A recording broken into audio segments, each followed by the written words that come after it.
Hello learners, आप सभी को प्यार भरा नमस्कार। ज्ञानश्री क्लासेस में आपका बहुत बहुत स्वागत है। तो इस यूट्यूब सेशन में हम समझने वाले हैं सांख्य, योग, वेदांत, बुद्धिज्म, जैनिज्म और दयानंद दर्शन। इन सभी फिलॉसफीज को अच्छे से समझेंगे। ये वन शॉट वीडियो आपको इन सभी टॉपिक्स के सारे डाउट्स क्लियर करने में मदद करेगा।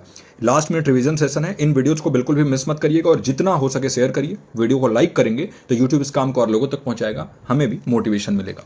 स्टार्ट करते हैं आज के इस लेक्चर को। और बहुत ही अच्छा, बहुत ही कॉम्प्रिहेंसिव लेक्चर होने वाला है और बहुत कम समय में आपके सारे ही टॉपिक्स क्लियर हो जाएंगे। कैसा लगा ये लेक्चर जरूर बताइएगा कमेंट सेक्शन के जरिए। तो स्टार्ट करते हैं। सबसे पहले सांख्य को समझते हैं। तो देखिए, सांख्य को समझने से पहले हमें इसके ओरिजिन के बारे में समझना होगा कि सांख्य की उत्पत्ति कहाँ से हुई है, नाम ये क्यों पड़ा है सांख्य। तो देखिए, सांख्य जो है ये one of the oldest schools है इंडियन फिलोसफी का। जो भारतीय दर्शन है उसका सबसे पुराने स्कूलों में से एक है ना, सबसे पुराने दर्शनों में से एक है। और इसका जो श्रेय जाता है ना वो कपिल मुनि को जाता है। इंग्लिश में आपको ये सेज कपिल लिखा हुआ मैंने, कपिल मुनि। और इसको जो है ना, जो 6 आपके आस्तिक स्कूल हैं, ऑर्थोडॉक्स स्कूल्स जिसे हम कहते हैं हिंदू फिलॉसफी का, उनमें से एक माना जाता है ये सांख्य, है ना। और एक और बात है कि भाई ऑर्थोडॉक्स स्कूल या फिर आस्तिक स्कूल कौन होते हैं, तो ऐसे स्कूल जो वेद के अथॉरिटी में विश्वास रखते हो, जो वेदास हैं इनमें जिसके इसके अथॉरिटी में जिनका विश्वास हो, उसी को हम कहते हैं ऑर्थोडॉक्स, यानी आस्तिक स्कूल, है ना। अब देख लेते हैं फिलोसफीज की। देखिए, one of the 6 Orthodox schools of Indian philosophy. और एक डुअलिस्टिक सिस्टम है। डुअलिस्टिक सिस्टम मतलब इसमें 2 चीजें बहुत इंपॉर्टेंट है, एक है पुरुष और एक है प्रकृति। पुरुष क्या है? अल्टीमेट कॉन्शियसनेस, है ना, जिसे परम ब्रह्म जिसे हम कहते हैं, वो होता है अल्टीमेट कॉन्शियसनेस पुरुष। और प्रकृति क्या है? मैटर, नेचर, या फिर हम कहते हैं यहाँ पे माया, है ना। और पुरुष और प्रकृति इन दोनों के ही मिलन से ये संसार चलता है, ऐसा सांख्य का कहना है। अब देखिए, इसमें कुछ की कॉन्सेप्ट्स हैं, इसको समझते हैं। सबसे पहले तो इसमें देखिए, डुअलिज्म को हम बिल्कुल भी नकार नहीं कर सकते हैं। डुअलिज्म, एक और बता दूं चीज की इसमें लिखा है मैंने बहुत कम, आपको एक्सप्लेन बहुत ज्यादा करने वाला हूं, तो पूरे वीडियो को अच्छे से देखिएगा वरना बहुत कुछ मिस कर जाएंगे। बहुत ज्यादा इसमें लिखा नहीं हुआ है। तो डुअलिज्म यानी क्या होगा? ये हो जाएगा आपका द्वैत। द्वैत में ये सांख्य जो है एक डुअलिस्टिक फिलॉसफी है और ये 2 फंडामेंटल रियलिटीज के बीच में डिस्टिंग्विश करने के बारे में है। डिस्टिंग्विश करने का मतलब क्या है? पुरुष और प्रकृति इन दोनों के बीच में अगर आप डिफरेंस कर पाएंगे तभी आप जो है आप अल्टीमेट रियलिटी को पहचान पाएंगे। तो देखिए, पुरुष जो है इसको प्योर माना गया है। जो ये पुरुष है, पुरुष क्या है? ये प्योर है, इटर्नल जिसे हम कहते हैं, ये अनचेंजिंग कॉन्शियसनेस है। वही प्रकृति जो है ये प्राइमल मैटर है। जो प्रकृति है इसको डायनेमिक माना गया है, ये एवर चेंजिंग, ये हमेशा चेंज होता रहता है प्रकृति। और प्रकृति में 3 गुण होते हैं, ये भी याद रखिएगा। कौन कौन से 3 गुण होते हैं इसको देखते हैं। पहला है सत्व गुण, दूसरा है रज गुण और तीसरा है तम गुण। सत्व गुण क्या है? ये जो है ना बैलेंस जिसे हम कहते हैं, ये सबसे बढ़िया जो गुण माना जाता है वो सत्व गुण है। रजस ये एक्टिविटी होता है, ये बहुत एक्टिव वाला गुण है। और तमस क्या है? ये इनर्शिया है, इसको अंग्रेजी में हम कहते हैं इनर्शिया। और ये जो है ना सबसे खराब जो गुण होते हैं वो तमस में आते हैं। और जो सत्व गुण वाले लोग होते हैं, आपको मालूम, बहुत सात्विक जीवन जीना क्या होता है, जो योगी होते हैं, जो लोग जो है बहुत कुछ त्याग के और अपना लाइफ बहुत सिंपल जीते हैं, सत्व गुण का वो ज़्यादा उनके अंदर देखने को मिलता है। रज गुण कौन होता है? जो लोग राज करते हैं, राजसी जीवन जीना आपने सुना होगा ना, जो बहुत ज़्यादा राजसी। और तम गुण क्या है? जो लोग बहुत भोग करते हैं, मदिरा का सेवन करना और हमेशा माया से लिपटे रहना, वो होता है आपका तम गुण। ये तीनों गुणों से मिलके ही प्रकृति बनी हुई है ना। अब प्रकृति क्या है? मटेरियल एस्पेक्ट है ना, जो माया जिसे हम कहते हैं। और पुरुष क्या है? ये इटर्नल है, अनचेंजिंग है, कॉन्शियस एस्पेक्ट है रियलिटी का। मोक्ष क्या है? तो जिस दिन आप जो है ना ये डिफरेंस कर पाओगे कि पुरुष और प्रकृति में अंतर है और आप जो है वो पुरुष के ही एक अभिन्न अंग है और प्रकृति जो है ये नष्ट होने वाला है और ये माया है, तो उसी दिन जो है ना आपके सफरिंग का अंत हो जाएगा, आपके दुख की समाप्ति हो जाएगी। इसी को कहते हैं लिबरेशन या मोक्ष सांख्य के लैंग्वेज में। तो आई होप कि सांख्य को अच्छे से आपने समझा होगा। अब देखिए, इसको मैं समझाता हूँ। इवोल्यूशन और इन्वोल्यूशन इसमें होता है। पुरुष और प्रकृति के बीच में जो भी इंटरेक्शन होगा, इसी वजह से सांख्य कहता है कि ये यूनिवर्स चलता है, इसका क्रिएशन भी इसी वजह से हुआ। ये जो ब्रह्मांड है ये इसीलिए बना क्योंकि पुरुष और प्रकृति आपस में इंटरेक्ट किया इन्होंने। एक होता है महद यानी कॉस्मिक इंटेलिजेंस, ये पहला प्रोडक्ट है प्रकृति का, ठीक है। और इसी से यूनिवर्स का इवोल्यूशन हुआ। अब ये नाम क्यों पड़ा सांख्य? तो देखिए, इसमें 24 जो है ना तत्व होते हैं और यही संख्या, आपने नाम सुना होगा ना संख्या, वही संख्या से सांख्य नाम पड़ा है। बेसिक एलिमेंट्स ऑफ रियलिटी होते हैं इसमें, जैसे महत होता है, अहंकार जो ईगो होता है, मानस माइंड होता है, 5 एलिमेंट जो होते हैं अर्थ, वाटर, फायर, एयर, ईथर, ऐसे करके इसमें 24 टोटल तत्व होते हैं और उन्हीं 24 तत्वों से जो है ना ये पूरा संसार चल रहा है। बॉन्डेज और लिबरेशन का भी यहाँ पर बात किया गया है। तो एक होता है अविद्या, AVIDYA, अविद्या, जिसे इग्नोरेशन भी कहा जाता है या इग्नोरेंस भी कहा गया है। ये क्या होता है, बॉन्डेज की वजह से इग्नोरेंस हो जाता है। आप देखते हो ना बहुत ज़्यादा आप अपने घर वालों से जुड़े हुए रहते हो और बहुत ज़्यादा जो है ना हमेशा सोचते रहोगे कैसे पैसे कमाना है, कैसे जीवन जीना है, कैसे खुश रहना है, बहुत ज़्यादा भोग कैसे करना है। ये क्या है, ये अविद्या है। यानी इग्नोरेंस कब होगी, जब लाइट की कमी होगी और जब आप डिफरेंस नहीं कर पाओगे पुरुष और प्रकृति में, तो यही अविद्या जो है ये घेर लेती है लोगों को, है ना। माया, लास्ट टाइम तक आप देखते हो ना लोग सांस, आखिरी सांस गिनते रहते हैं लेकिन अपने प्रॉपर्टी के बारे में सोचते रहते हैं। क्या है ये, यही अविद्या है। वही मोक्ष के बारे में बात करें तो जब पुरुष जो है ये रियलाइज कर देता है कि उसका ट्रू नेचर क्या है ना, और कैसे वो प्रकृति से अलग है। प्रकृति जो है ये एक्टिव एलिमेंट है लेकिन पुरुष कैसे अलग है, इस चीज़ को रियलाइज करते ही आप जो है ना ये cycle of birth and death जो कहते हैं हम, जिसे ये होता है ना कि जीवन और मरण का जो चक्र है, इससे आप बाहर निकल जाओगे और आपको मोक्ष की प्राप्ति हो जाएगी। अगर हम एपिस्टेमोलॉजी के बारे में बात करें सांख्य की, तो सांख्य जो है ये 3 सोर्सेज को वैलिड नॉलेज मानता है। पहला है प्रत्यक्ष, जिसे हम परसेप्शन कहते हैं, प्रत्यक्ष, इसको हम परसेप्शन भी कहते हैं। जो ज्ञान है वो प्रत्यक्ष रूप से अगर मिल रहा है, परसेप्शन से मिल रहा है तो ठीक है। दूसरा ज्ञान जो है वो अनुमान से भी मिल सकता है, ऐसा सांख्य का मानना है, इसे हम इन्फेरेंस कहते हैं। और तीसरा है शब्द, यानी वर्बल टेस्टिमनी। ये 3 तरीके इसमें बताए गए हैं। तो आई होप कि सांख्य के सारे ही डाउट्स आपके क्लियर हो गए होंगे। बहुत ही कम समय में पूरे अच्छे तरीके से सभी स्कूल्स को समझाने की कोशिश रहेगी। अब अगले फिलॉसफी को समझते हैं, यह है योग फिलॉसफी या फिर योग दर्शन। तो देखिए बहुत ज़्यादा क्लोजली रिलेटेड होता है ये सांख्य से। सांख्य और योग ये जो है ना, योग जो है ये आपस में बहुत क्लोजली रिलेटेड होते हैं और ये देखिए अलाइन करता है सांख्य के साथ। और एक तरीके से कहा जाता है ना कि ये योग सूत्र जो पतंजलि ने दिया था, जैसे हम कहते हैं योग सूत्र, उसी का एलाबोरेटेड वर्जन है ये, मतलब उसी को बड़ा करके और अच्छे से समझाया गया है इसमें। योग जो है ना ये भी एक बहुत ही इंपॉर्टेंट आस्तिक स्कूल है, ऑर्थोडॉक्स जिसे हम कह रहे थे, आस्तिक स्कूल है ये भी हिंदू फिलॉसफी का, जिसे ऑर्थोडॉक्स कहते हैं। ये भी वेद के अथॉरिटी में बिलीव करता है। अब देखिए इसका जो फोकस होता है ना ये प्रैक्टिकल एस्पेक्ट पे है। जो सांख्य है ये थ्योरी के बारे में बात करता है, योग प्रैक्टिकल एस्पेक्ट पे ज़्यादा जोर डालता है स्पिरिचुअल लिबरेशन के लिए। अगर आप मोक्ष प्राप्ति करना चाहते हो तो आपको प्रैक्टिकल एस्पेक्ट के थ्रू करना पड़ेगा, स्टार्टिंग करना पड़ेगा, ये योग का मानना है। तो देखिए यही है, स्पिरिचुअल लिबरेशन के लिए जो है ये डिसिप्लिन और मेडिटेशन पे ज़्यादा जोर डालता है और पतंजलि के योग सूत्र से ही जो है इसको एलाबरेट किया गया, यही इसके न्यू की तरह काम करता है, फाउंडेशनल टेक्स्ट की तरह काम करता है। आप कुछ की कॉन्सेप्ट देखें तो सबसे पहला है अष्टांग योग, 8 लिम्स ऑफ योगा जिसे हम कहते हैं। तो अष्टांग योग में क्या है, आपने बहुत ही अच्छे से इसको याद करना है। यम, नियम, आसन, प्राणायाम, प्रत्याहार, धारण, ध्यान, समाधि, इस चीज़ को याद रखिएगा। अब कैसे याद करना है, देखिए वाई, यम, नियम, आसन, प्राणायाम, फिर प्रत्याहार, फिर धारण, फिर ध्यान और लास्ट में आ गया आपका समाधि। अब इसमें आप जो है कुछ शॉर्ट फॉर्म बना लेना, YNA, प्राण, प्रत, धा, ध्या, सम। अब इससे आप जो है ना कुछ निमोनिक्स बना के याद करिए, लेकिन इसी ऑर्डर में याद करना होगा। कई बार ये ऑर्डर पूछ देता है एग्जाम में, तो याद रखिएगा ये अष्टांग योग जिसे हम कहते हैं, और ये जो है एक के बाद एक आता है। सबसे पहले यम यानी moral discipline, non violence, truthfulness, non stealing, chastity, non positiveness, ये जो है तो होता है ना, ये हम कहते हैं यम। फिर नियम, नियम क्या है, तो देखिए नियम के बारे में अगर हम बात करें तो ये क्या होता है, डिसिप्लिन होता है, personal observances, purity, containment, austerity, study, surrender करना गॉड को, नियम। फिर आसन, तो फिजिकल पोस्चर, आसन ज़्यादातर लोग योग को इसी से समझते हैं, आसन से। लोग समझते हैं कि योग का मतलब एक्सरसाइज करना हो गया, लेकिन योग बहुत कुछ बड़ा है एक्सरसाइज करने से। फिजिकल पोस्चर और डिज़ाइन, ये सारी चीज़ें तो हैं, एक पार्ट हैं, लेकिन ये जो है ना पूरी तरीके से योग इसी का मतलब नहीं होता। तो ये हो गया आपका आसन। फिर प्राणायाम यानी ब्रेथ पे कैसे कंट्रोल करोगे, प्राण शक्ति जो होती है ना वो ब्रेथ कंट्रोल से आती है, तो ब्रेथ कंट्रोल करना, रेगुलेट करना एनर्जी के फ्लो को, ये अपने बॉडी में कैसे आप रेगुलेशन करोगे। प्रत्याहार मतलब देखिए जो भी आपके सेंसेस हैं ना उनको एक्सटर्नल ऑब्जेक्ट से विड्रॉ कर लीजिए, उसी को हम कहते हैं प्रत्याहार, है ना, सेंसरी विड्रॉल।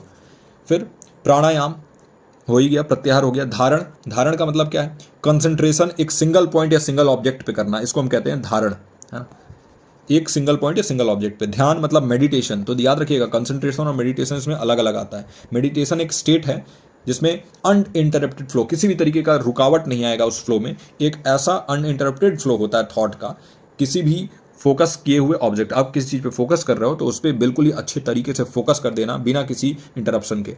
और समाधि क्या है?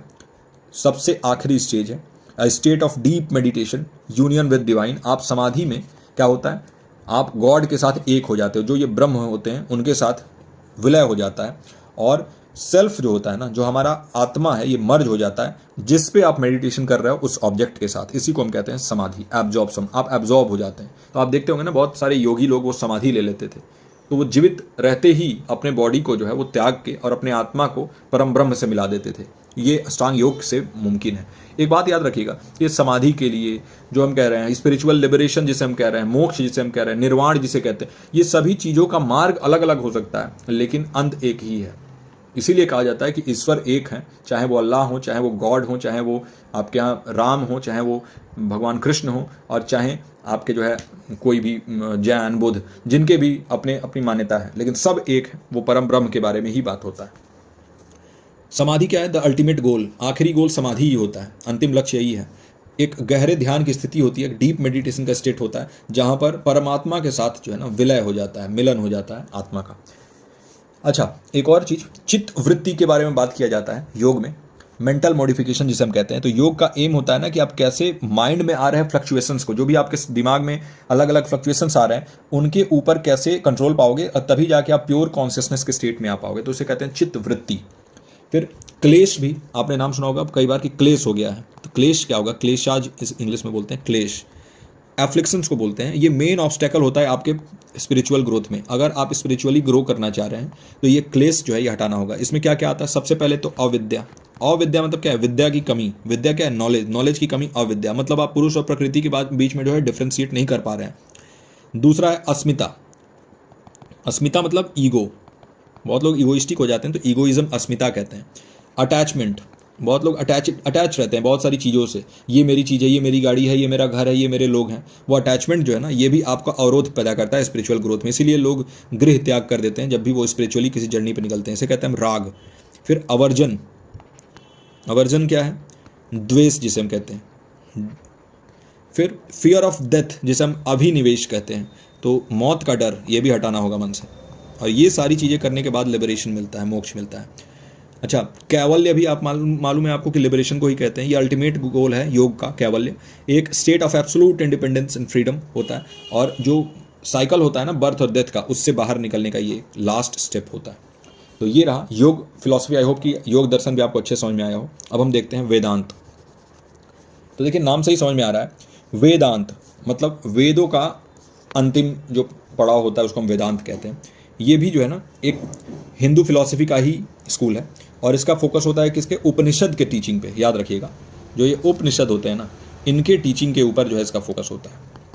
और इसको एंड ऑफ वेदास भी माना जाता है। एंड मतलब अंत, वेद का अंत, एंड ऑफ द वेदास, इसलिए नाम है इसका वेदांत।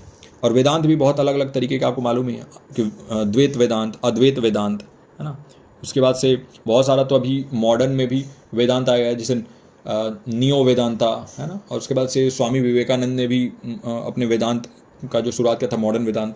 तो बहुत सारे अलग अलग टाइप के भी वेदांत के स्कूल हैं। वेदांत भी एक बहुत ही इंपॉर्टेंट ऑर्थोडॉक्स यानी आस्तिक स्कूल है। ये भी वेद के अथॉरिटी में बिलीव करता है, आस्तिक है ये भी, ऑर्थोडॉक्स।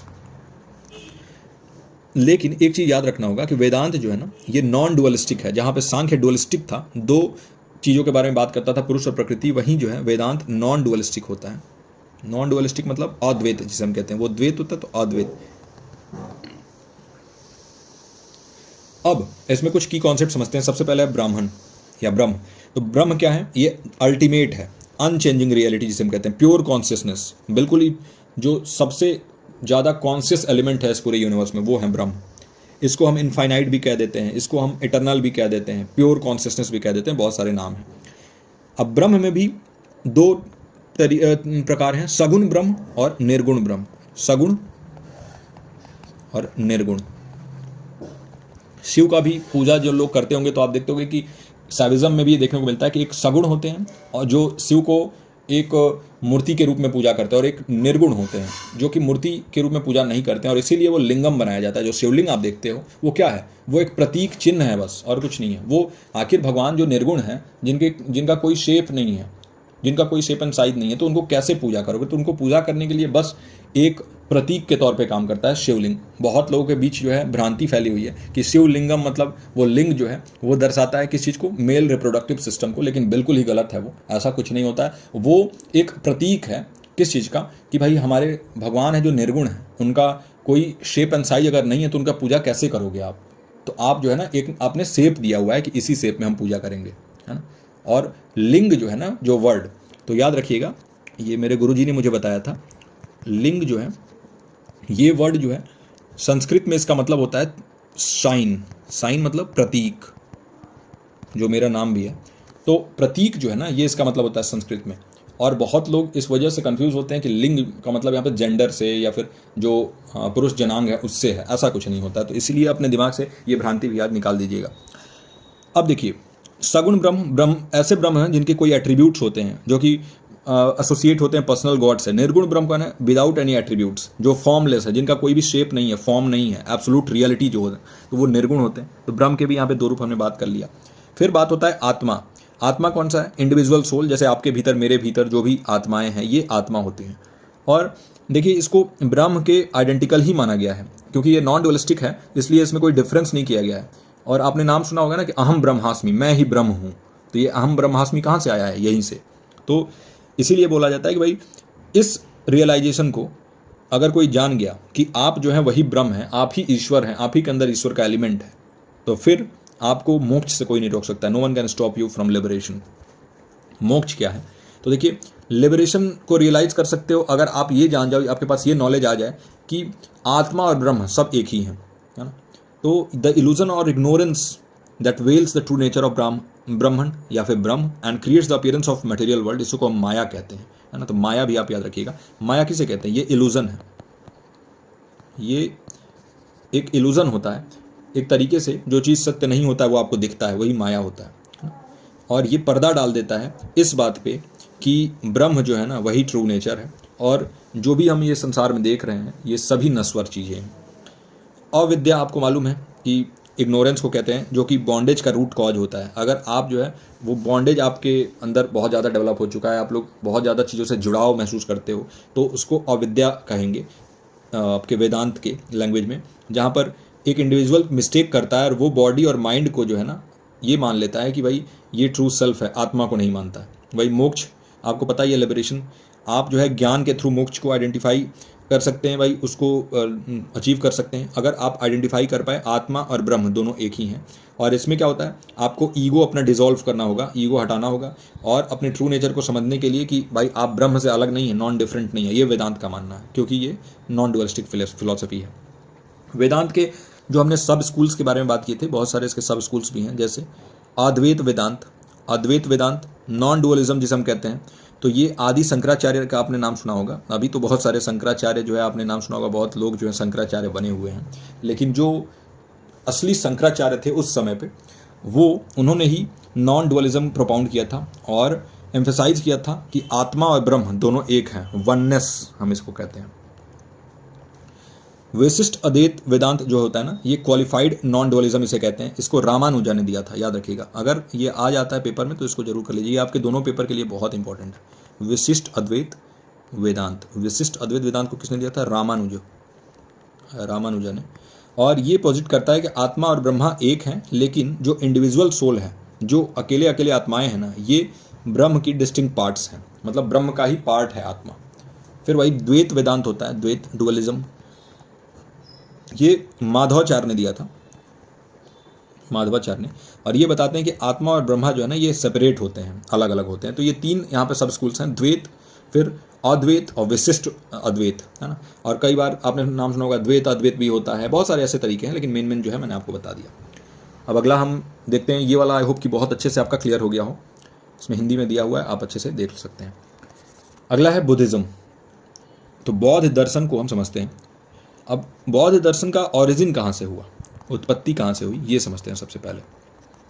बुद्धिज़्म को फाउंड किया था सिद्धार्थ गौतम ने, इनका नाम था सिद्धार्थ गौतम, इन्हीं को बुद्ध के नाम से भी जाना गया। 6th century BC, 6th century BC मतलब लगभग अभी से 2600 साल पहले, 2600 साल के आसपास हो गया होगा।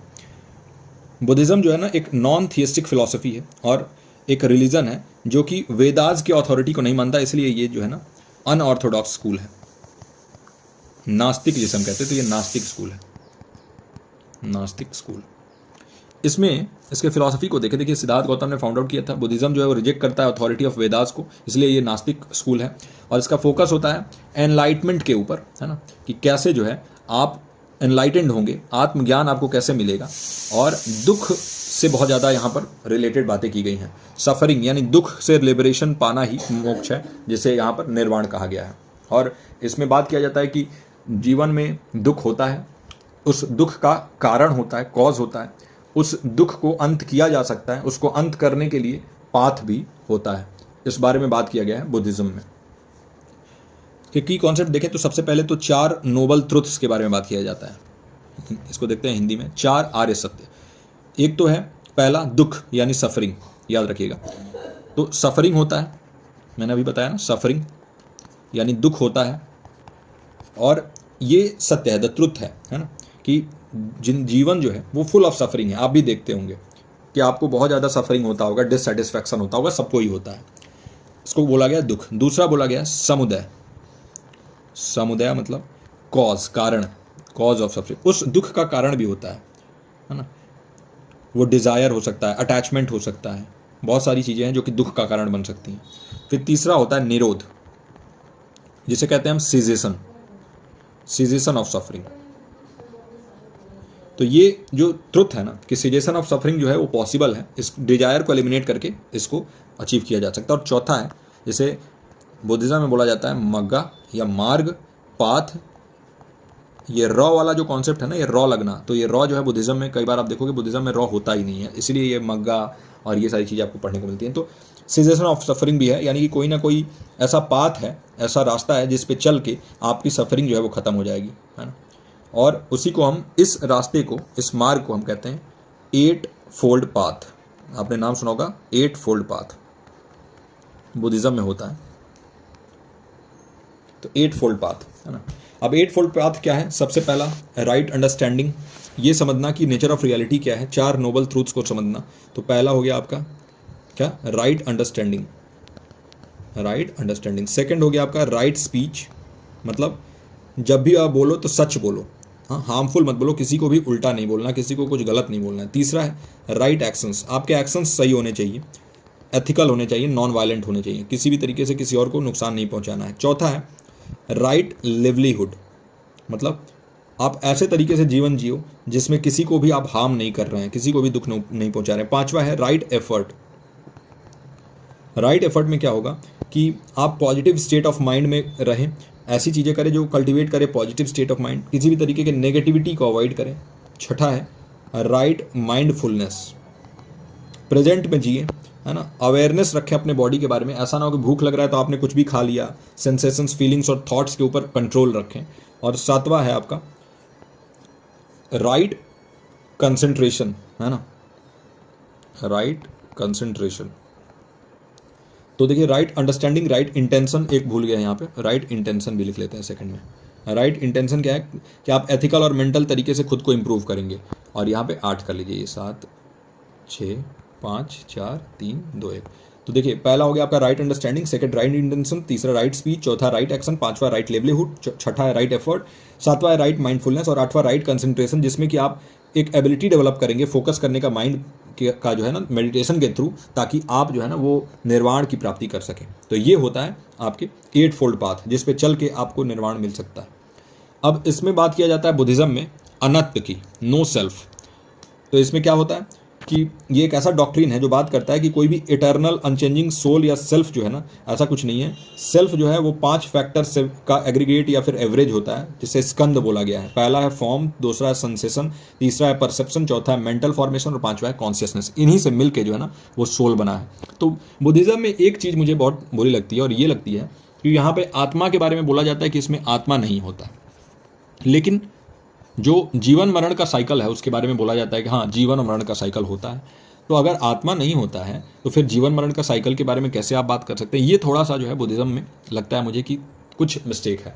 फिर अगला है आपका अनिक, जिसे हम कहते हैं इम्परमानेंस। तो बुद्धिज़्म में बात किया जाता है इम्परमानेंस की, जिसे इसमें बोला जाए अनिक। कोई भी चीज़ परमानेंट नहीं है, इसमें यही माना जाता है कि हर चीज़ इम्परमानेंट है और लगातार कॉन्स्टेंटली चेंज हो रहा है ना। तो कोई भी चीज़ परमानेंट नहीं है। फिर इसमें निर्वाण के बारे में बात किया जाता है, यही अल्टीमेट गोल है। जैसे हमारे जो भी ऑर्थोडॉक्स स्कूल थे वहाँ पे हम मोक्ष के बारे में बात करते थे, यहाँ पे निर्वाण के बारे में बात होता है। तो जब सभी डिज़ायर, सभी चीज़ें खत्म हो जाएंगी और जब cycle of birth and death से निकल जाएंगे तो उसी को हम कहते हैं निर्वाण। और ये cycle of birth and death को संसार बोला गया, इसमें संसार। अब देखिए एक और चीज़ जो एग्जाम में बार बार पूछा जा रहा है कि स्कूल्स ऑफ बुद्धिज़्म भी पूछा जा रहा है क्या।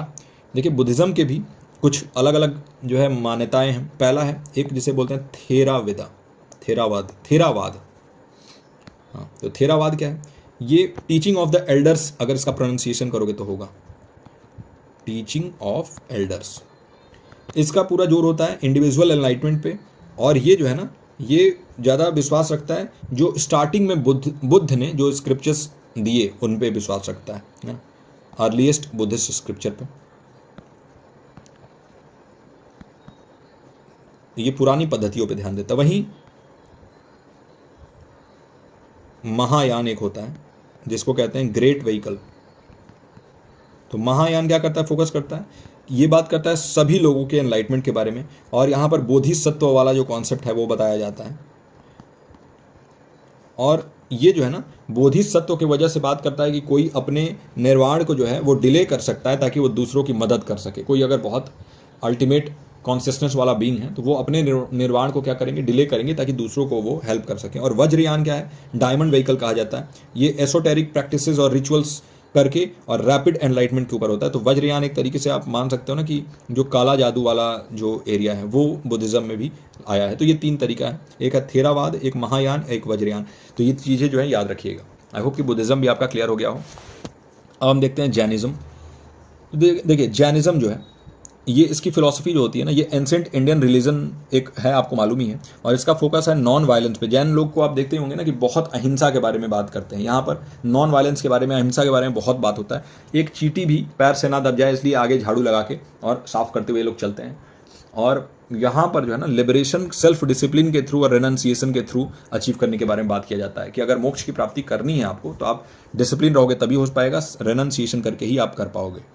अब इसके ओरिजिन को समझ लेते हैं जैनिज्म के, और इससे रिलेटेड जो है ना एक क्वेश्चन भी कई बार पूछा जा चुका है। तो जैनिज्म जो है ना एक एंशिएंट इंडियन रिलीजन, आपको पता ही है, और महावीर को जो है ना बहुत ज़्यादा इसमें एट्रीब्यूट दिया जाता है कि महावीर जो है वही जैनिज्म के फाउंडर थे। लेकिन असली में अगर देखा जाए ना तो जैनिज्म के जो फाउंडर थे वो थे ऋषभदेव। तो देखिए इसमें 24 तीर्थंकर हुए, और 24 तीर्थंकर में से जो आखिरी तीर्थंकर थे वो थे महावीर, है ना, महावीर। और इन्होंने ही बहुत प्रचार प्रसार करके जैनिज्म को फेमस किया। लेकिन जो स्टार्टिंग जिन्होंने किया वो थे ऋषभदेव, ये पहले तीर्थंकर थे, फर्स्ट तीर्थंकर।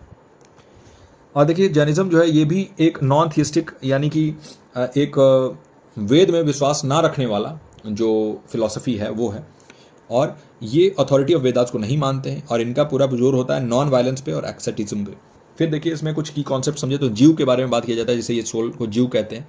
तो बताते हैं कि हर लिविंग बीइंग जो है ना वो एक आत्मा है, एक सोल है और जीव है कह सकते हैं, और हर लिविंग बीइंग जो है ना वो इटर्नल कॉन्शियस और कैपेबल है कि उसको मोक्ष मिल सके, है ना। दूसरा ये अजीव के बारे में भी बात करते हैं। अजीव क्या है? नॉन सोल, जैसे ये कहते हैं नॉन सोल। तो ये बताता है कि हर एक चीज़ जो है ना वो सोल नहीं हो सकता है, और क्योंकि देखिए इसमें मैटर आता है, मैटर में सोल कहाँ होता है? स्पेस है, स्पेस में सोल कहाँ होता है? समय है, समय में सोल कहाँ होता है? मोशन है, गति, इसमें सोल कहाँ होता है? तो ये सारी चीज़ें अजीव में आ जाती हैं। कर्म के बारे में यहाँ बात किया गया है कि देखिए जैनिज्म में कर्म एक फिजिकल सब्सटेंस होता है, याद रखिएगा, जो कि सोल को बांधे रखता है उसके बर्थ और डेथ से, जिसे संसार बोला गया है। और लिबरेशन अचीव हो जाएगा अगर आप सोल को फ्री कर दोगे उसके कर्म से। तो यही बोला गया कि एक्शंस जो है ना वो सोल को बाइंड किए हुए रहते हैं, और मोक्ष जो है वो अचीव किया जा सकता है एलिमिनेशन ऑफ कर्म। अगर कर्म को आप बिल्कुल ही खत्म कर दोगे, है ना, तो कोई भी कार्मिक स्ट्रक्चर अगर आपका डिस्ट्रॉय हुआ तो आप जो है वो लिबरेट कर जाओगे, मोक्ष की प्राप्ति हो जाएगी। यहाँ पर बात किया जाता है अनेकांतवाद की, अनेकांत मतलब मेनी साइडेडनेस जिसे इंग्लिश में बोला जाता है। यहाँ पर प्लूरलिज्म का कॉन्सेप्ट है, यहाँ पर मल्टीप्लिसिटी ऑफ व्यू पॉइंट्स के बारे में बात किया जाता है कि देखिए एक ही चीज़ को देखने के अलग अलग जो है वो व्यू पॉइंट्स हो सकते हैं, अलग अलग नज़रिया हो सकता है। ये बात करता है कि रियलिटी जो है ना वो बहुत कॉम्प्लेक्स होता है ना, जो सत्य है वो बहुत कॉम्प्लेक्स है और हो सकता है कि जो आपके नज़र में सत्य है वो दूसरों की नज़र में असत्य हो। तो इसीलिए अलग अलग दृष्टिकोण बहुत ज़रूरी है। मल्टीपल पर्सपेक्टिव के बारे में ये जैनिज्म का मुझे बहुत अच्छा लगता है। ये मल्टीपल पर्सपेक्टिव के बारे में बात करता है। ये बताता है कि कैसे आप टॉलरेंस को डेवलप कर सकते हैं और रिस्पेक्ट कर सकते हैं अलग अलग व्यू पॉइंट्स को। ये बहुत अच्छी बात है। आज के डेट में इंडिया में इसी चीज़ की बहुत कमी है। देखिए आप जहाँ किसी के खिलाफ बोलोगे तो तुरंत आपको कुछ और बोल दिया जाएगा कि आप ये हो, आप देशद्रोही हो, आप ये हो गए। तो इसलिए ये व्यू पॉइंट्स को जो है ना फ्रीली बात करने के लिए कहता है। अनेकांतवाद के बारे में बात करता है जैनिज्म, है ना, कि एक ही चीज़ के कई पहलू हो सकते हैं, जरूरी नहीं है कि एक ही सत्य हो। फिर जैनिज्म बात करता है अनेकांतवाद से हटके बात करता है ये अपारिगृह के बारे में, अहिंसा के बारे में। तो हमने बात किया, देखिए अहिंसा के बारे में क्या कहता है जैनिज्म। इसको मेन तरीके से अगर हम देखें तो नॉन वायलेंस के लिए ही जाना जाता है। इसका प्रिंसिपल ये है कि सभी जो भी जीव हैं, लिविंग बींग्स हैं, उनको जीने का हक है। और जैन को इसलिए जो है ना वो बहुत दूर तक जाने से भी मना ही रहता है, ताकि जो छोटे छोटे जीव हैं उनको ये लोग जो है वो कुचल ना दे, उनको जो है दिक्कत ना पैदा कर दे।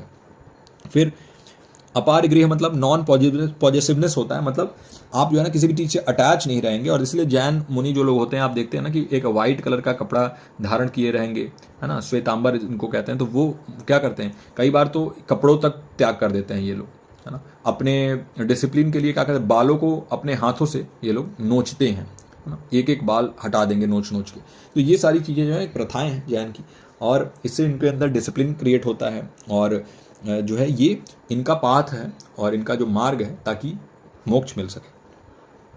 मोक्ष का जैनिज्म में यही है कि भाई आप cycle of birth and death से कैसे लिबरेट करोगे सोल को। और right faith, right knowledge, right conduct के बारे में यहाँ बात किया जाता है। राइट फेथ, राइट नॉलेज और राइट कंडक्ट। अच्छा, बुद्धिज्म का एक और चीज़ देखिए, रत्नत्रया या फिर त्रिरत्नाज, ये टेक्स्ट है बुद्धिज्म का, याद रखिएगा, जिसे रत्नत्रया भी कहा जाता है, रत्नत्रया। तो ये बहुत लोग कंफ्यूज होते हैं कि बुद्धिज्म का है कि जैनिज्म का है, तो ये बुद्धिज्म का है, याद रखिएगा, रत्नत्रया। ये एक बहुत इंपॉर्टेंट बुक है बुद्धिज्म का। फिर जैनिज्म के सेक्ट को देखें तो देखिए इसमें एक होते हैं दिगंबर और एक होते हैं श्वेतांबर। तो आप देखते हो ना, दिगंबर जो होते हैं ना, दिगंबर मुनि का भी आपने नाम सुना होगा, दिगंबर। तो ये क्या करते हैं, ये फॉलोअर होते हैं ना एस्केटिक मॉन्क्स, जिन्होंने सभी पोजेशंस को छोड़ दिया है और इन्होंने क्लॉथिंग भी छोड़ दिया है, तो ये कपड़े तक नहीं पहनते हैं। ये होते हैं आपके दिगंबर। वहीं श्वेतांबर जो होते हैं ना, ये कपड़े पहनते हैं और ये सिंपल वाइट कपड़े पहनते हैं, इसलिए नाम है ये श्वेतांबर, मतलब ये वाइट कपड़े पहन सकते हैं। 5 वाउज के बारे में यहाँ बात किया गया है। सबसे पहला है अहिंसा, अहिंसा परमो धर्मा। आप समझते हो ना, तो नॉन वायलेंस जो है इसको बहुत बड़ा रोल माना जाता है जैनिज्म में। सत्य को माना जाता है। अस्त्या जिसे कहते हैं नॉन स्टीलिंग, किसी भी तरीके का चोरी से बचना। फिर ब्रह्मचर्य जिसे चैस्टिटी कहते हैं। और अपारिगृह नॉन पॉजिशन, किसी भी तरीके का अटैचमेंट नहीं रखना होता है। तो ये सारी चीज़ें जो है ना ये एथिक्स में आती हैं, वाउज में आती हैं। 5 जो है वो वाउज होते हैं। तो आई होप कि जैनिज्म भी आपका बिल्कुल अच्छे से क्लियर हो गया हो। और अब हम देखते हैं दयानंद दर्शन, आर्य समाज भी इसको बोला जाता है। तो देखिए दयानंद दर्शन जिसे आर्य समाज दर्शन भी बोला जाता है, इसके फाउंडर कौन थे, स्वामी दयानंद सरस्वती। 19th सेंचुरी में फाउंड किया गया था और स्पेसिफिकली देखें तो 1875 में, 1875 में इसको फाउंड आउट किया गया था। इसका पर्पज क्या था, तो इसका एम था हिंदुइज्म में रिफॉर्म लाना। तो हिंदुइज्म में बहुत कुप्रथाएं हो गई थी, है ना, और उन कुप्रथाओं को ख़त्म करके और हिंदुइज्म में बदलाव लाना ही इसका लक्ष्य था। जैसे क्या क्या बदलाव लाना है, एक तो सती प्रथा जो चला हुआ आ रहा था, जिसमें हस्बैंड के डेथ के बाद जो विमेन हैं, जो उनकी विडोज़ हैं, उनको उन्हीं के जो शैया है, मृत शैया, उन पर ही उनको भी लिटा दिया जाता था और साथ में जलने का प्रथा था। बहुत ही एक बड़ा कुप्रथा था, उसको अंत करने में इनका बहुत बड़ा रोल था दयानंद दर्शन में।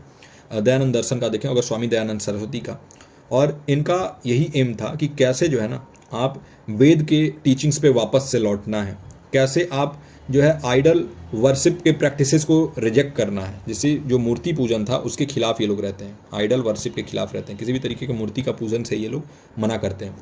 कास्ट डिस्क्रिमिनेशन के बारे में नहीं बात किया जाता है, यहाँ बात किया जाता है कि हिंदू जो भी लोग हैं वो सब एक जाति के हैं, उसमें जाति का कोई भी विभेद नहीं होता है।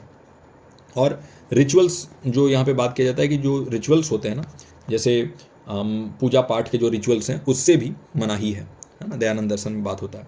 सबसे पहले हम वैदिक अथॉरिटी को देखें तो इसका पूरा रोल ये है, इसका पूरा जोर इस पे होता है कि जो वेद हैं वही सुप्रीम है, उनसे ऊपर कोई नहीं है, अल्टीमेट अथॉरिटी उसी को माना जाता है। और इनका ये मानना है कि जो वेद है ना, इसमें सभी नेसेसरी नॉलेज है, जितना भी नॉलेज है, जो भी चीज़ इस दुनिया में चल रहा है उसका सोर्स वेद है। और ये रिजेक्ट करते हैं जो बाद में आए हुए टेक्स्ट हैं, जैसे पुराण है, तो ये पुराण को नहीं मानते हैं, याद रखिएगा, पुराण को ये नहीं मानते हैं, वेद को ही ये सत्य मानते हैं। दयानंद सरस्वती। आइडल वर्शिप को रिजेक्ट करना है ना, तो दयानंद का जो मानना था कि किसी भी तरीके का मूर्ति पूजन से बचना चाहिए, और ये आर्ग्यू करते थे कि वेद में कहीं मूर्ति पूजन के बारे में बात हुआ ही नहीं है ना, और ये ट्रू वैदिक रिलीजन जो है ना उसका डीजेनरेशन है, इसलिए इसको निषेध किया गया, किसी भी तरीके के मूर्ति का पूजन नहीं होना चाहिए।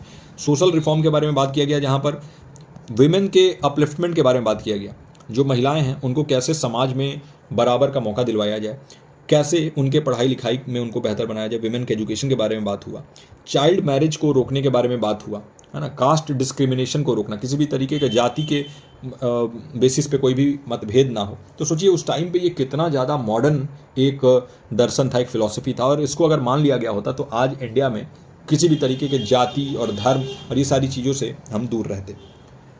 फिर चाइल्ड मैरिज के ऊपर मनाही था, सोशल इश्यूज़ के ऊपर इन्होंने बात किया इसमें, और साथ ही साथ आपके विमेन एजुकेशन के बारे में तो बात हुआ ही था। सत्यार्थ प्रकाश, तो स्वामी दयानंद जो है ना, इनका बहुत इंपॉर्टेंट वर्क है Satyarth Prakash, the light of truth जिसे कहा जाता है, लाइट ऑफ ट्रुथ। तो अगर आ जाए आपके एग्जाम में कि सत्यार्थ प्रकाश जो है वो किनसे रिलेटेड है, तो ये दयानंद सरस्वती से रिलेटेड है। और इसमें क्या बताया जाता है, फिलोसॉफिकल व्यूज़ और क्रिटिक्स, कैसे जो रिलीजियस प्रैक्टिसेस हैं उनको कुछ लोग जो हैं वो अपने जीने और अपने कमाने का एक जरिया बना के, और बहुत सारी ऐसी चीज़ें, ऐसी प्रथाएं चला दिया उन्होंने, जिससे जो हिंदुज़म का जो असली मकसद था वही छेड़ हो गया, और यहाँ पर जाति में लोग बट गए और एक ही कास्ट के लोग एक ही चीज़ करने लगे। अगर वो राजपूत हैं तो राजपूत क्या करने लगे, वो सिर्फ वॉर पे वॉर कर रहे हैं, जो लोग ब्राह्मण हैं वही लोग जो है सिर्फ पूजा पाठ करने लगे, इसमें शूद्र और वैश्य हैं तो उनको अलाउ नहीं किया जाता था मंदिर में जाने से। सभी कुप्रथाओं को खत्म करने के लिए सत्यार्थ प्रकाश में इन्होंने बात किया। फिर आर्य समाज के 10 प्रिंसिपल्स होते हैं, है ना, 10 प्रिंसिपल्स होते हैं आर्य समाज के, और इसी से गाइड किया जाता है, इन्हीं 10 प्रिंसिपल से, जिनका जोर किस चीज़ पे होता है, सबसे पहले तो सत्य पे, ट्रुथ। दूसरा चीज़ है कि आपको जो है ना राइचियस होना चाहिए, कभी भी अन्याय के खिलाफ खड़ा होना चाहिए। तीसरा है सोशल वेलफेयर, यानी जो समाज है तो समाज में आप हित करें सबका, किसी का भी आप जो है ना अहित ना करें। और अगला है कि ज्ञान कितना इंपॉर्टेंट है, इंपॉर्टेंस ऑफ नॉलेज के बारे में इन्होंने बात किया था, नॉलेज। तो ये जो है इन्हीं प्रिंसिपल पे आर्य समाज काम करता है। यूनिवर्सल ब्रदरहुड के बारे में यहाँ बात किया जाता है, आर्य समाज प्रमोट करता है यूनिवर्सल ब्रदरहुड को। समस्त संसार जो है ना वो आपस में एक फैमिली, एक कुटुंब है। तो आपने सुना होगा ना कि हमारा पूरा संसार जो है ये कुटुंब है, एक परिवार है, तो वो यूनिवर्सल ब्रदरहुड के बारे में आर्य समाज में भी बात हुआ था, एक आइडिया ऑफ यूनिवर्सल ब्रदरहुड, जहाँ पर पूरे मैन काइंड को एक माना गया है और किसी भी तरीके का कास्ट जो है उसका कॉन्सेप्ट को रिजेक्ट किया गया, और इक्वालिटी के बारे में बात किया गया ह्यूमन बींग्स के बीच में।